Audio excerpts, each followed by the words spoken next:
হসপিটালে রূপাকে গুলি করে মারার আগে শেষ মুহূর্তে রুদ্র মূর্তিতে রূপাকে রক্ষা করতে হসপিটালের কেবিনে হাজির হলো সাক্ষ্য। হ্যাঁ বন্ধুরা, আমরা এমনটাই দেখতে পাবো অনুরাগের ছোঁয়া ধারাবাহিকের আগামী পর্বগুলোতে। বিস্তারিত জানতে আমাদের চ্যানেলটি সাবস্ক্রাইব করে ভিডিওটি না টেনে শেষ পর্যন্ত দেখতে থাকুন।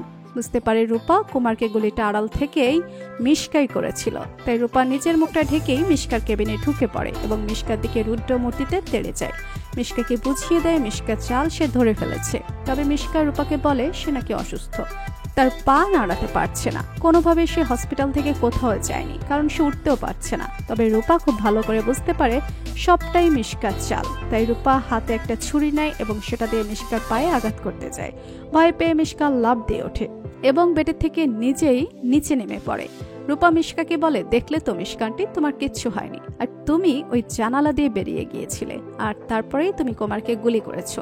মিশকা বুঝতে পারে তার চক্রান্ত ধরে ফেলেছে রূপা, তাই মিশকা রূপাকে হাসতে হাসতে বলে যে, রূপা বেবি, তাহলে তো তুমি সবকিছু ধরেই ফেলেছো, তোমাকে আর বেশি দিন বাঁচিয়ে রাখা যাবে না, তোমাকে আজই আমি এখানে শেষ করে ফেলবো।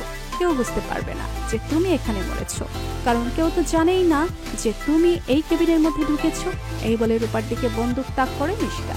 যখনই রূপাকে গুলি করতে যায় মিশকা, ঠিক তখনই রুদ্রমূর্তিতে কেবিনের মধ্যে ঢুকে আসে সাক্ষ্য এবং সাক্ষ্য পাল্টা বন্দুক তাক করে মিশকার দিকে। রুদ্রমূর্তিতে সাক্ষ্য মিশকাকে বলে, মিশকা, এত বড় সাহস তোমার হয় কি করে? তুমি রূপাকে মারতে যাচ্ছ, আমার মেয়েকে মারতে যাচ্ছ? ভুলে যেও না ওর পাপা এখনো বেঁচে আছে। সাক্ষ্যকে দেখে স্বস্তি অনুভব করে রূপা। সাক্ষ্য রূপাকে বলে, জয়ী, তোর কোনো ভয় নেই, আমি চলে এসেছি, তোর পাপা চলে এসেছে।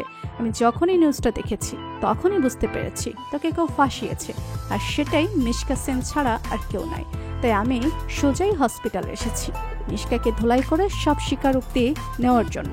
তো বন্ধুরা, তোমরা এটাই চাও তো যে এভাবেই যেন রুদ্রমূর্তিতে হাজির হয়ে মিশকাকে উচিত শিক্ষা দিয়ে রূপাকে রক্ষা করে সাক্ষ্য? কমেন্ট করে জানিয়ে দাও তোমাদের মতামত। আর আমাদের চ্যানেলে নতুন হয়ে থাকলে চ্যানেলটি সাবস্ক্রাইব করে রাখুন, যেন অনুরাগের ছোঁয়া ধারাবাহিকের আগামী পর্বের আপডেট ভিডিও সবার আগে পৌঁছে যায় আপনাদের কাছে। ধন্যবাদ সবাইকে।